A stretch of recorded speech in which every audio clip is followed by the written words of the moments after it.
নমস্কার। আজকে আবার একটা নতুন ভিডিও নিয়ে এসেছি। ভিডিওটা ছোটদের ক্ষেত্রে বা বড়দের অর্থাৎ যারা চাকরি পরীক্ষা দিচ্ছে তাদের ক্ষেত্রে খুবই উপকার। এছাড়া যারা আমাদের স্কুল লেভেলে পড়াশোনা করছে বা অঙ্কের ক্ষেত্রে যাদের একটু দুর্বলতা আছে বা ভাগ করতে তাদের দুর্বলতা আছে তাদের ক্ষেত্রে এই ভিডিওটি খুবই গুরুত্বপূর্ণ। ভিডিওটা কী ছিল দেখো, কী আছে দেখো, রুলস অফ ডিভিজিবিলিটি অর্থাৎ বিভাজ্যতা নিয়ে। অর্থাৎ তুমি অনেক বড় একটা সংখ্যা দেখে নিছো, সেই সংখ্যাটা কোন সংখ্যা দ্বারা ভাগ যাবে সেটা বুঝতে পারছো না, তখন কী করতে হবে, তোমাকে 2 দিয়ে ভাগ করতে হবে, 4 দিয়ে ভাগ করতে হবে, 5 দিয়ে ভাগ করতে হবে, ছোটো ছোটো ভাগ করে দেখতে হবে, যদি যেখানে মিললেও তোমাকে সেখানে করতে হবে। অর্থাৎ তোমাকে ভাগ করে করে দেখতে হবে। কিন্তু এই নিয়মটা যদি আজকে তুমি ভিডিওটা দেখো বা এই নিয়মটা যদি জেনে যাও, তাহলে আর এরপরে তোমাকে আর ভাগ করে দেখতে হবে না। তুমি ডাইরেক্টই বলে দিতে পারো যে এটা আমার 2 দ্বারা যাবে বা এটা আমার 7 দ্বারা যাবে বা এটা 9 দ্বারা যাবে। তাই আমি ভিডিওতে আজকে কী করেছি, 1 থেকে 10 পর্যন্ত যেসব সংখ্যার দ্বারা বিভাজ্য করার নিয়ম আছে সেই নিয়মগুলো আমি এই ভিডিওতে আমি লিখেছি বা দেখাচ্ছি। দেখো, প্রথমে দেখলাম 1 দ্বারা বিভাজ্য। প্রথমে লিখলাম কি 1 দ্বারা বিভাজ্য, 1 দ্বারা বিভাজ্য। দেখো 1 দ্বারা বিভাজ্য, এটা আমার কিছু বলার নেই, কারণ হচ্ছে যে সংখ্যাই থাকুক না কেন, যত বড় সংখ্যা থাকুক যত ছোট সংখ্যা থাকুক না কেন, সব সংখ্যাই কিন্তু 1 দ্বারা বিভাজ্য। তাই জন্য লিখবো সমস্ত সংখ্যাই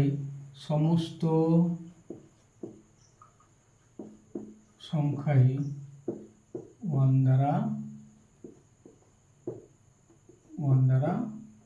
বিভাজ্য হবে। দেখো 1 দ্বারা বিভাজ্যের নিয়ম কি, সমস্ত সংখ্যা, তুমি যে কোনো সংখ্যাকে 1 দ্বারা ভাগ করো সেটা ভাগ যাবে। বিভাজ্যের নিয়ম 2 দ্বারা বিভাজ্য, এখানে দরকার আছে 2 দ্বারা বিভাজ্য। দেখো যদি কোনো সংখ্যার এককের স্থানে অর্থাৎ শেষ অঙ্কটা, যেমন ধরো আমি একটা এক্সাম্পল দিই তারপর লিখছি সংখ্যাটা 27850, বা আর একটা লিখলাম 775294, বা আরও লিখলাম 258, আবার লিখলাম 376। দেখো এই যে সংখ্যাগুলো লিখে, এই লাস্টের সংখ্যা কত, এককের স্থানে 0, এর হচ্ছে 4, এর হচ্ছে 8, এর হচ্ছে 6। যদি এরকম 0, 4, 6, 8 থাকে তাহলে সেই সংখ্যাগুলো অবশ্যই 2 দ্বারা বিভাজ্য হবে। তার লিখছি কি, দেখো যেসব সংখ্যার শেষ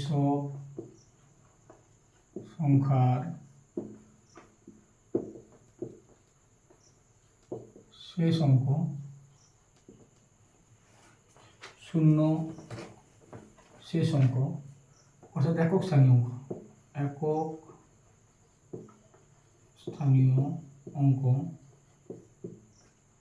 0, 2, 4, 6, 8 থাকলে সেই সমস্ত সংখ্যা, সেই সব সংখ্যা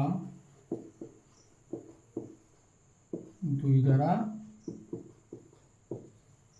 বিভাজ্য হবে। উদাহরণ লিখতে পারো অবশ্যই। উদাহরণ আমি তো এমনি লিখলাম 3-4টা, তারপরে আরও লিখছি। দেখো লিখলাম 958, লিখলাম 720, লিখলাম 4842, এরকম বিভিন্ন রকম উদাহরণ আমরা লিখতে পারি। তো 2 দ্বারা বিভাজ্যের নিয়ম তোমরা স্ক্রিনশট নিয়ে নিতে পারো বা তোমরা তুলে নিতে পারো। খুব সুন্দর করে লিখেছি, যেসব সংখ্যার শেষ অঙ্ক 2, 4, 6, 8, বা তোমরা এটা লিখতে পারো একক স্থানীয় অঙ্ক যদি 0, 2, 4, 6, 8 থাকে বা থাকলে সেই সব, এই কথাটা একটু ভুল আছে, সেই সব এটা হবে কি, সেই সব সংখ্যা 2 দ্বারা বিভাজ্য হবে। উদাহরণ কি লিখেছি, 958, 720, 4842, এরকম বিভিন্ন রকম আমরা লিখতে পারবো। যাদের শেষে 0, 4, 2, 0 বা 6, 8 থাকে তারা কিন্তু 2 দ্বারা বিভাজ্য যাবে। এই হচ্ছে 2 দ্বারা বিভাজ্যের নিয়ম। 3 দ্বারা বিভাজ্য এর সংজ্ঞা লেখার আগে আমি একটা উদাহরণ দিচ্ছি। দেখো 729, এর অঙ্কগুলোকে একটু যোগ করি, তাহলে কী পাচ্ছি 7 + 2 + 9। দেখো 7 2 হচ্ছে 9 আর +9 হচ্ছে 18কে আবার দেখো 1 + 8 অর্থাৎ আমরা লিখতে পারি 9। দেখো এই 9 সংখ্যাটা কিন্তু 3 দ্বারা ভাগ যায় বা 3 দ্বারা ডিভিজিবল হয়। তাহলে যদি এই সংখ্যাটা 3 দ্বারা হয় তাহলে এই যে এত বড় সংখ্যাটাকে আমি পুরো তাড়াতাড়ি বলতে পারি যে এটাও 3 দ্বারা বিভাজ্য হবে। তাহলে এইখান থেকে এই উদাহরণ থেকে বুঝতে পারছি যে কোনো একটা সংখ্যার যদি অঙ্কদের সমষ্টি 3 দ্বারা বিভাজ্য হয় তাহলে সেই সংখ্যাটিও 3 দ্বারা বিভাজ্য হবে। তাহলে আমরা সংজ্ঞাটা লিখতে পারি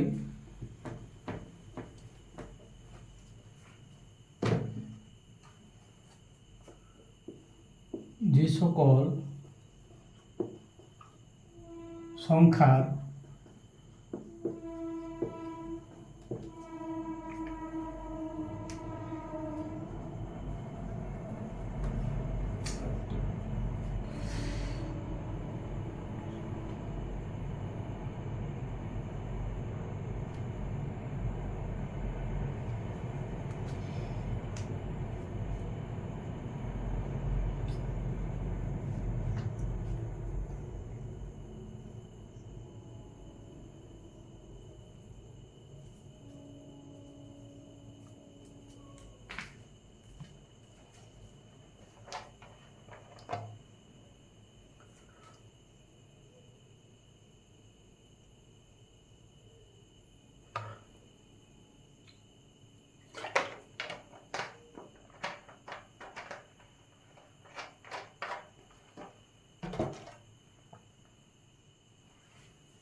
তাহলে আমি নিয়মে লিখতে পারি যেসব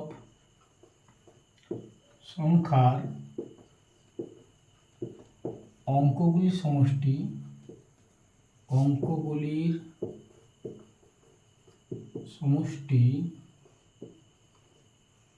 যদি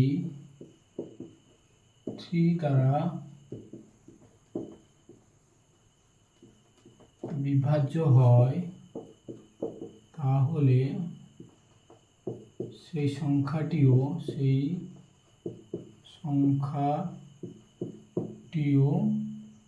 3 দ্বারা বিভাজ্য হবে।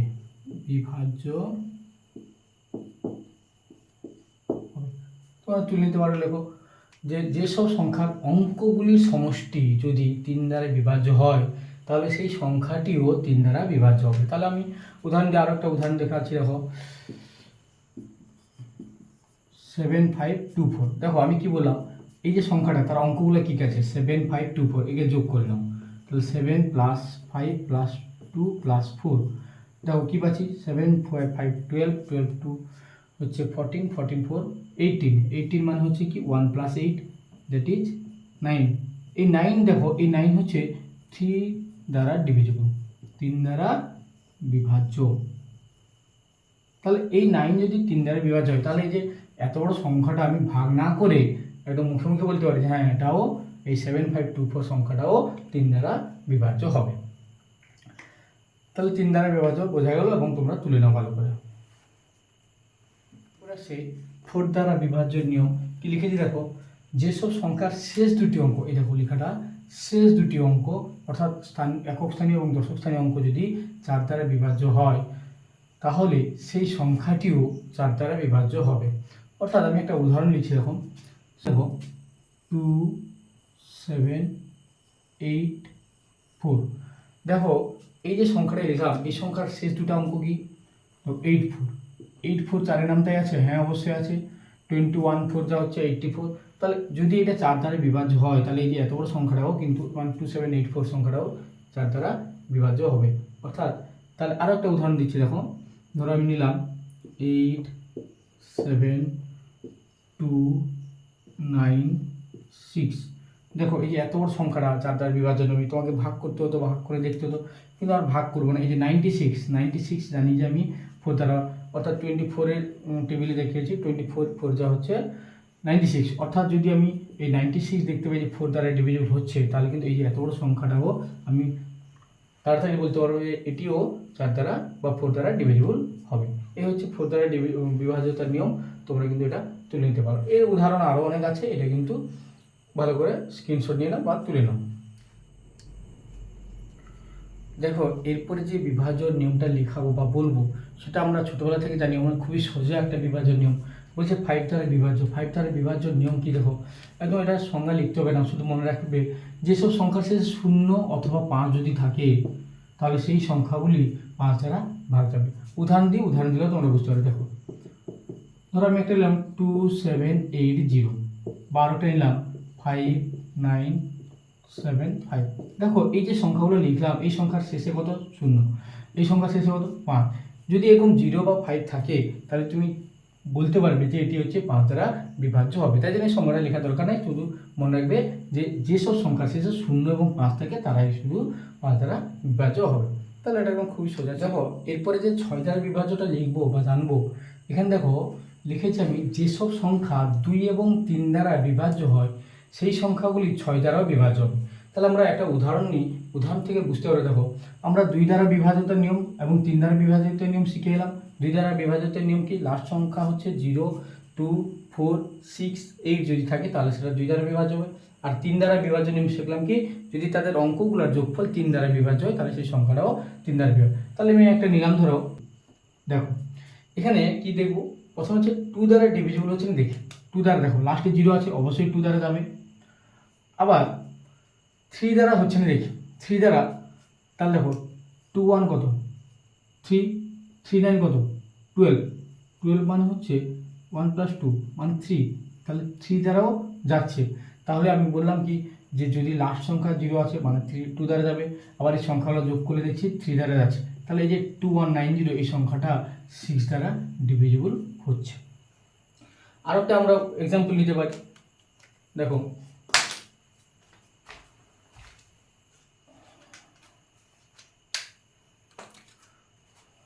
আরও একটা এক্সাম্পল 1 2 2 4।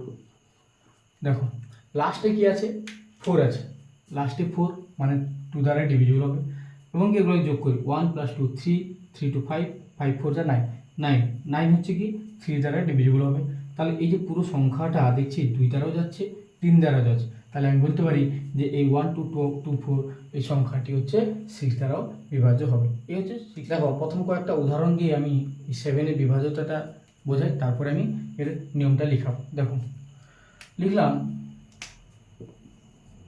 2191, কি করবো দেখো লাস্ট যে সংখ্যাটা আছে তার সঙ্গে 2 মাল্টিপল করলাম, লাস্ট সংখ্যাটার সঙ্গে 2 মাল্টিপল করলাম, কত পেলাম 2 1 যা 2, এটা এখানে লিখলাম দিয়ে মাইনাস করলাম 217 পাচ্ছি।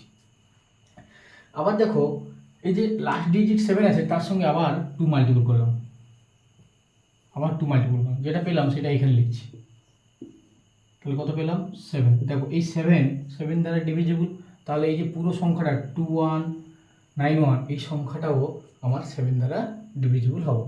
তাহলে আরও একটা দেখাই, ধরো লিখলাম 1 4 6 3, কী করলাম বা কী করবো, শেষ সংখ্যার সঙ্গে 2 মাল্টিপল করলাম, শেষ সংখ্যার সঙ্গে 2 মাল্টিপল করলে কত হয় 6, এখানে 6 লিখে দিলাম, তাহলে মাইনাস করলে কত 0 1 4, আবার কত আছে 140, আবার 2 মাল্টিপল করলাম, এই 2 সঙ্গে করলো 0, 14 থেকে 0 গেলে কত 0, 14 থেকে 0 গেলে 14 থেকে 0 গেলে 14, এই 14 কি 7-এর টেবিল আছে, 7 2 যা 14, তাহলে দেখো এই যে 1463 লিখেছিলাম এই সংখ্যাটা কিন্তু 7 দ্বারা ডিভিজিবল হচ্ছে। আমি যদি আরও একটা ছোটো একটা 3 ডিজিটের নিই, ধরো 1 4 7, দেখো প্রথমে কী করলাম এর সঙ্গে 2 মাল্টিপল করলাম, এটা কত পাবে 7 2 যা 14, 14 মানটা চলে গেল 0 0, তাহলে যদি 0 পাই বা 7-এর কোনো ডিভিজিবল বা 7-এর কোনো না টেবিলে পাই তাহলে কী হবে সেটা 7 দ্বারা বিভাজ্য হবে।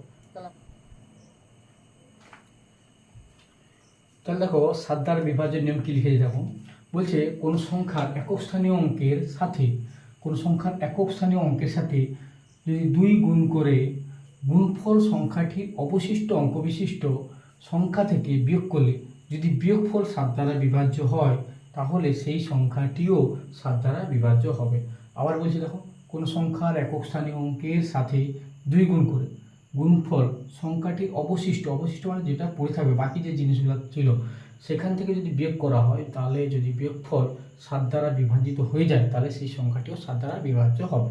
আমি 2-3টা উদাহরণ দিলাম, আরও দিচ্ছি, দেখো উদাহরণ যদি তোমরা দেখতে পারো তাহলে কিন্তু আরও ভালো করে বুঝতে পারবে। তাহলে আগে নিয়মটা তুলে নাও, দিয়ে আমি আরও একটা উদাহরণ দিচ্ছি, একটা বড় সংখ্যার উদাহরণ দিচ্ছি, সেখান থেকে ভালো করে দেখো অঙ্কটা। বিভাজ্যতা 7 দ্বারা বিভাজ্য যদি বুঝিয়ে দাও তাহলে কিন্তু অনেক সুবিধা হবে, কারণ 7 দ্বারা বিভাজ্য একমাত্র 1 থেকে 10-এর মধ্যে একটু কঠিন আছে বা একটু জটিল আছে, আর বাকি সব কিন্তু সোজা আছে। তাহলে দেখো আমি 7 দ্বারা আরেকটা উদাহরণ দিচ্ছি।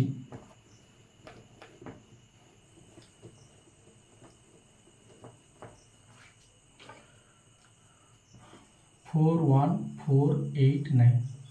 দেখো 5 অঙ্কের সংখ্যা, তুমি বলবে যে 7 দ্বারা বিভাজ্য যাবে না, তোমাকে ভাগ করে করে দেখতে হবে, কিন্তু ভাগ না করে একদম কয়েক সেকেন্ডে আমি কিন্তু চেক করতে পারবো। দেখো প্রথমে এর সঙ্গে 2 মাল্টিপল করো, 9 2 যা কত 18, 18 এখানে বসিয়ে দাও, মাইনাস করো 0 3 4 1।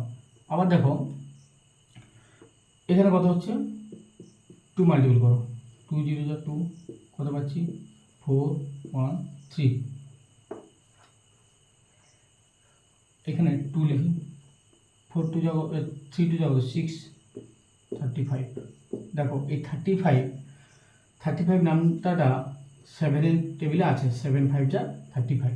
তাহলে দেখো এত বড় সংখ্যাটা 7 দ্বারা ভাগ না করে তাড়াতাড়ি আমি বলে দিলাম যে হ্যাঁ এটি এই যে 418 এই সংখ্যাটিও 7 দ্বারা বিভাজ্য হবে। তাহলে 7 দ্বারা বিভাজ্যের নিয়ম আমার মনে হয় তোমরা ভালো করে বুঝতে পেরেছো, দেখে নাও ভালো করে।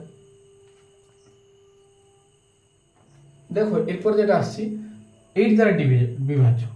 8 দ্বারা বিভাজ্য যে নিয়মটা, তোমরা যদি 4 দ্বারা বিভাজ্যের নিয়মটা মনে রাখতে পারো তাহলে 8 দ্বারা বিভাজ্যের নিয়মটা মনে রাখতে পারো।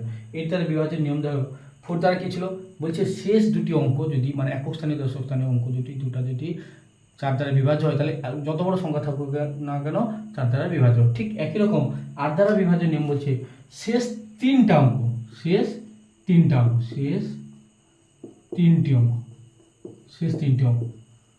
তিনটি অঙ্ক কী কী, ধরো আমি একটা এক্সাম্পল নিলাম 7 8 4 8। দেখো এই যে 8 4 8 এটা কি 8 দ্বারা যাবে? হ্যাঁ, 8 1 যা 8 8 6 যা 48, হ্যাঁ 8 দ্বারা ভাগ যাবে। তাহলে দেখো যদি এই তিনটা সংখ্যা যদি 8 দ্বারা যায় তাহলে এত বড় সংখ্যাটাও কিন্তু আমার 8 দ্বারা ভাগ যাবে, আমি বলতে পারি। আর একটা উদাহরণ নিচ্ছি, দেখো ধরো আমি নিলাম 2 9 7 2 8, বুঝছি? দেখো এই যে 4 অঙ্কের সংখ্যাটায় লাস্ট 5 অঙ্কের সংখ্যা লাস্ট তিনটা দেখো 7 2 8 7 2 8, এটা কি 8 দ্বারা বিভাজ্য? যদি আমি ভাগ একটু করে নিই, দেখো 8 9 যা 72, 8 নামলো 8 দ্বারা 8 9 যা 72, 8 1 যা 8। হ্যাঁ দেখো তাহলে আমি দেখতে পাচ্ছি যে এই 7 2 8 আমার 8 দ্বারা বিভাজ্য হচ্ছে, তাহলে এই যে পুরো নাম্বারটা 2978 এই সংখ্যাটাও কিন্তু আমার 8 দ্বারা বিভাজ্য হবে। 8 দ্বারা বিভাজ্যের নিয়ম আর 4 দ্বারা বিভাজ্যের নিয়ম কোনো পার্থক্য নেই। 4 দ্বারা হচ্ছে শেষ দুটি ছিল, আর 8 দ্বারা হচ্ছে শেষ তিনটি অঙ্ক সংখ্যা যদি 8 দ্বারা বিভাজ্য হয় তাহলে যত বড় সংখ্যা থাকুক না কেন সেটাও 8 দ্বারা বিভাজ্য হবে। তাহলে 8 দ্বারা বিভাজ্যের নিয়ম বেশি একটা মুখস্থ রাখার দরকার নেই বা বেশি মনে রাখা, শুধু মনে রাখবে শেষ তিনটা অঙ্ক দেখবো যদি 8 দ্বারা ভাগ চলে যায় তাহলে আমরা বলে দিতে পারবো যে সেই সংখ্যাটা যত বড় সংখ্যা থাকুক না কেন সেই সংখ্যাটাও 8 দ্বারা ভাগ যাবে। দেখো যেটা আগে বললাম যে 8 দ্বারা বিভাজ্যের নিয়ম আর 4 দ্বারা বিভাজ্যের নিয়ম যেমন সেম, ঠিক 9-এর ক্ষেত্রেও 3 সঙ্গে সেম। 3 কী ছিল, বলছে যে সংখ্যাগুলোকে যোগ করব, যে সংখ্যাটা থাকবে তাদের অঙ্কগুলোকে যোগ করব। অঙ্কগুলো যোগ করলে কী হবে, যদি 3 দ্বারা বিভাজ্য হয় তাহলে কিন্তু সেটা 3 দ্বারা বিভাজ্য। ঠিক একই রকম 9 দ্বারা একটা এক্সাম্পল লিখে দেখো 2 7 5 4। দেখো এত বড় সংখ্যা একটা নিয়েছি, 9 দ্বারা বিভাজ্য হবে না হবে না কী করে বুঝবে? দেখো 2 আর প্লাস 7 কত 9, 9 5 যা 14, 14 5 14 4 যা 18, 18 2 দ্বারা ডিভিজিবল, হ্যাঁ অবশ্যই 9 দ্বারা ডিভিজিবল, হ্যাঁ 9 দ্বারা ডিভিজিবল, 9 2 যা 18। তাহলে দেখো এই যে এটা যদি 9 দ্বারা ডিভিজিবল, এই যোগগুলো যদি 9 দ্বারা ডিভিজিবল হয় তাহলে এই যে পুরো সংখ্যাটা ছিল এটাও 9 দ্বারা ডিভিজিবল হবে। তো আমি আরও একটা সংখ্যা নিচ্ছি, দেখো নিলাম 5 4 7 9 2। দেখো 5 অঙ্কের সংখ্যাটা নিয়েছি, আমি কি বলতে পারি মুখে মুখে যে 9 দ্বারা বিভাজ্য হবে? হ্যাঁ বলতে পারবো, আজ থেকেই বলতে পারবো, কারণ এই সূত্রটা যদি আমরা জানা হয়ে গেল আজ থেকে এরপরে বলতে পারবো। কারণ দেখো এবার যোগ করছি 5 4 9 9 7 16 আর হচ্ছে 9 25 2 কত হচ্ছে 27 9 3 জাস্ট 27। তাহলে দেখো এই 27 যদি 9 দ্বারা ডিভিজিবল হয় তাহলে এই যে পুরো 5 অঙ্কের সংখ্যা এত বড় সংখ্যাটা ভাগ না করে একদম চটজলদি দেখে দেখে বলে দিলাম হ্যাঁ এটাও 9 দ্বারা বিভাজ্য হবে। তাহলে 9 দ্বারা বিভাজ্য লিখবে, যদি সূত্র লিখো তাহলে 3-এর যে নিয়মটা লিখেছিলাম কি লিখবে, যে কোনো সংখ্যার অঙ্কদ্বয়ের সমষ্টি, অঙ্কগুলির সমষ্টি যদি 9 দ্বারা বিভাজ্য হয় তাহলে পুরো সংখ্যাটিও 9 দ্বারা বিভাজ্য। উদাহরণ আরও অনেক হতে পারে, আমি 4 অঙ্কের একটা লিখেছি, একটা 5 অঙ্কের দেখেছি, তোমরা কিন্তু বিভাজ্য দেখতে পারো 9 দ্বারা বিভাজ্য। এরপরে যেটা আসছে 10 দ্বারা বিভাজ্য, একদম সোজা আজকের যে এত বড় ক্লাসটা সবচেয়ে সোজা যে বিভাজ্যতা নাম সেটা হচ্ছে 10 দ্বারা। 10 দ্বারা আমরা যদি কোনো সংখ্যার শেষে দেখতে পাই শূন্য আছে, একদম চোখ বন্ধ করে বলবো হ্যাঁ এটি 10 দ্বারা যাবে। উদাহরণ কি লিখব, 3 2 5 8 0, বা লিখলাম 7 5 8 9 2 5 0। এই যে যদি কোনো সংখ্যার শেষে শূন্য দেখতে পাই তাহলে একদম বলতে হ্যাঁ এটা 10 দ্বারা ভাগ যাবে। এটা কোনো একদম মুখস্থ রাখার দরকার নেই, কোনো ভাবার দরকার নেই। এটার কারণ কি 10 দ্বারা বিভাজ্য নিয়ম, যেসব সংখ্যার শেষে যদি শূন্য থাকে তাহলে কিন্তু সেটা 10 দ্বারা বিভাজ্য হবে। দেখো আজকের ক্লাসে আমি এতক্ষণ বলেছি যে বিভাজ্যতার নিয়মগুলো শেখালাম 1 to 10, তার মধ্যে সবচেয়ে যেটা একটু কঠিন মনে হচ্ছে সেটা হচ্ছে 7, আর সবচেয়ে ইম্পর্টেন্ট সেটা হচ্ছে কি 11। 11-এরটা আমাকে যদি জানা থাকে তাহলে কিন্তু আমি যে কোনো পরীক্ষার ক্ষেত্রে আমি একটা অঙ্ক করতে পারবো, বা একটা যদি থাকে তাহলে 11 দিয়েই থাকে বেশিরভাগ, তাই জন্য 11-এরটা খুবই গুরুত্বপূর্ণ। আমি আগে দেখো একটা উদাহরণ দিচ্ছি, উদাহরণের পরে তোমাদের সংজ্ঞা লিখো। দেখো ধরো আমি লিখলাম 2 3 7 5 2, বুঝছো? তাহলে কি লিখলাম 2 3 7 2 3 7 5 2। আচ্ছা এখানে এই যে 2 মানে একটা ছেড়ে আমি এদেরকে যোগ করলাম, কি যোগ করলাম স্যার, 2 + 7 + 2 কত হচ্ছে 9 11। আবার দেখো 3 আর 5 যেগুলো জোড় স্থানে বসেছিল 3 5 যোগ করলাম, 3 + 5 = 8। এদেরকে মাইনাস করলাম, 11 আর 8 3, এই 3 কি 11 দ্বারা ভাগ যায় না, তাহলে এটা 11 দ্বারা বিভাজ্য হবে না। কি বললাম, একটা সংখ্যার জোড় যে স্থানগুলো আছে সেই স্থানগুলোকে যোগ করব, বিজোড় স্থানে যেগুলো আছে সেগুলোকে যোগ করব, সেই যোগফলকে বিয়োগ করলাম, বিয়োগ করে দেখতে পাচ্ছি যে সেটা 11 দ্বারা ভাগ যাচ্ছে না বা 11 দ্বারা বিভাজ্য নয়, তাহলে এই যে পুরো সংখ্যাটা 2 3 7 5 2 এটাও 11 দ্বারা ভাগ যাবে না।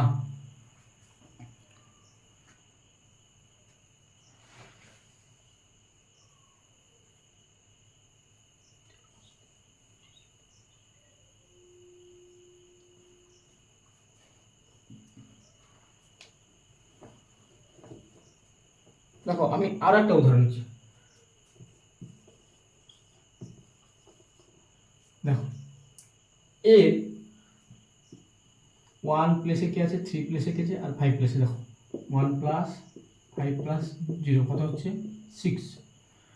জোড় প্লেসে কি আছে 3 + 3 + 3 6। দেখো যদি জোড় স্থানে যাদের আছে তাদেরকে যোগ করলাম, বিজোড় স্থানে যারা আছে তাদেরকে যোগ করলাম, বিয়োগফল দেখতে পাচ্ছি 0 বা 11 বা 22, অর্থাৎ 11-র গুণিতক আকারে যদি পাই বা 11-র টেবিলে যদি পাই তাহলে আমি বলতে পারি যে হ্যাঁ 1 3 5 3 এই সংখ্যাটিও 11 দ্বারা ভাগ যাবে। আবার একটা নিয়ে এসেছি, আমি 11 বিভাজ্যটা ভালো করে বোঝাচ্ছি। দেখো কারণ 11টা ভালো করে না বোঝালে তোমরা 11 থেকে যে অঙ্কটা আসবে তোমরা আটকে যেতে পারো, কারণ 11 থেকে বেশিরভাগ চান্স আছে যে বিভাজ্যতার নিয়ম আসতে পারে, বা একটা সংখ্যাকে তুলে নিবে যে এখানে এক্স বা কোনো স্টার দিয়ে দিতে বলবে এটা কি 11 দ্বারা বিভাজ্য হবে, যদি হয় তাহলে কে বা এক্সের মান কত হবে, এরকম দেয় প্রশ্নটা। তাহলে দেখো আমি কি বললাম, আগে জোড় স্থানীয় বা বিজোড় স্থানীয় সংখ্যাগুলোকে দেখি। দেখো 2 9 আর 9 এদেরকে যোগ করে নিলাম, জোড় স্থানে কি আছে 2 + 9 + 9 9 9 18 20। বিজোড় স্থানে জোড় স্থানে কি আছে 5 আর 4, 5 আর 4 কত হচ্ছে 9, 5 আর +4 কত হচ্ছে 9। দেখো এদেরকে যদি মাইনাস করি কি পাবো 11। আমি কি বললাম, যদি তাদের বিয়োগফল 11 বা 11-এর মাল্টিপুল আকারে পাই তাহলে আমি বলতে পারি যে এই যে সংখ্যাটা 2 5 949। এই সংখ্যাটি, এত বড় সংখ্যাটি দেখো ভাগ না করে আমি বলে দিলাম হ্যাঁ এটি 11 দ্বারা ভাগ যায়।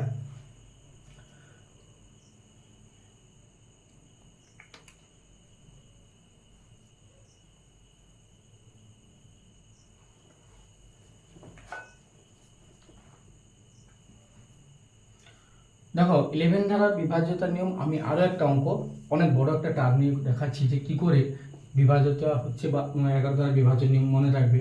দেখো আমি নিলাম 8 6 8 1 7 5। দেখো একটা 6 ডিজিটের নাম্বার নিয়েছি, সেই নাম্বারের বিজোড় স্থানে কে কে আছে দেখি।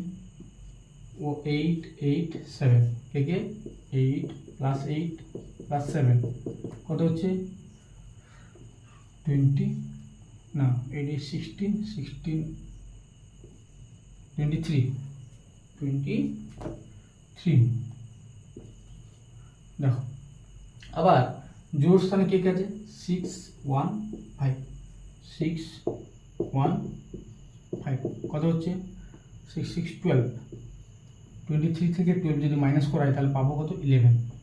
দেখো আবার সেই 11, তাহলে 11 বা 11-এর মাল্টিপুল যদি পেয়ে যাই তাহলে এত বড় সংখ্যাটা একদম দেখো 8 6 8 1 7 5, এই সংখ্যাটাও 11 দ্বারা আমার বিভাজ্য হবে। আমি কিন্তু সূত্র মুখস্থ না করে একদম চটজলদি বলে দিতে পারি, ভাগ না করে একদম খুব তাড়াতাড়ি 11 দ্বারা বিভাজ্যতার নিয়ম বলতে পারি।